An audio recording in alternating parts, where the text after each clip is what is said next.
So, nothing else came out this week.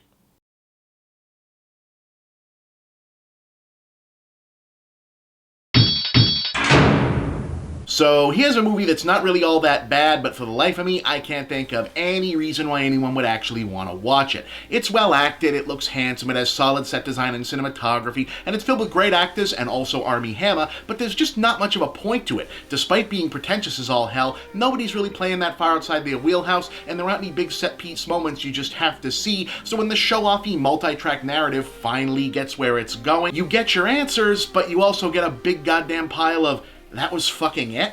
But I gotta review something. So the technical main character is Amy Adams, is a snobby, upscale Los Angeles ice queen type whose art gallery business is about to go bust, along with her effectively loveless marriage to a similarly inhuman husband who's gone out on business for the weekend. Fortunately, she'll keep occupied because she's found herself receiving a package from Jake Gyllenhaal as her estranged first husband containing the manuscript of an about-to-be published novel that he'd like her to read, which she does. And that's pretty much the extent of her role in the film. She reads it on the bed, she reads it on the couch, sometimes she takes a break from reading, but then she goes right back to reading. It's not exactly a riveting spectacle. Oh, but she does get a paper cut when she opens the package, because that's the level of cheesy, on-the-nose, ominous symbolism that we're dealing with here.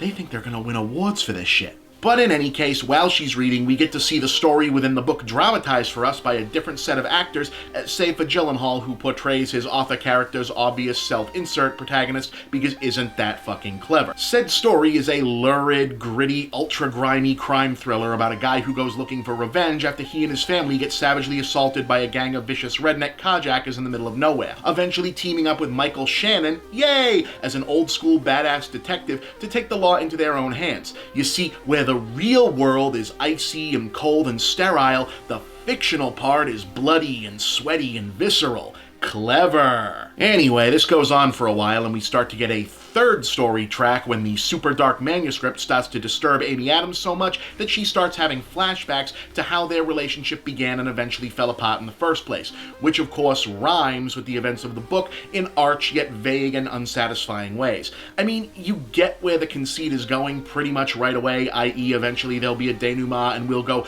oh, that's why he wrote such a disturbing book. But the ultimate reveal lands more as a case of, oh, okay then, so that was it. Well, the big present-day finish it turns out to have been building up to all this time with the enigmatic innuendo and narrative shell games gets here and you just get a resounding, well, like I said, that was fucking it? I mean, yeah, we get the point. It's just not very worth getting in the first place. Now, like I said, this is not a bad movie necessarily. There's just not much to recommend about it. Director Tom Ford is of course best known as one of the world's foremost fashion designers, and just like any good supermodel up there on the catwalk, Nocturnal Animals is nice to look at but almost deliberately off-putting and always seems vaguely contemptuous of you for looking at it. The best parts are the fake story inside the book, but that's mainly because you've got good old Michael Shannon on hand to radiate charisma and carry the movie for everybody else. But the rest of it, it's a slog with a really weak payoff.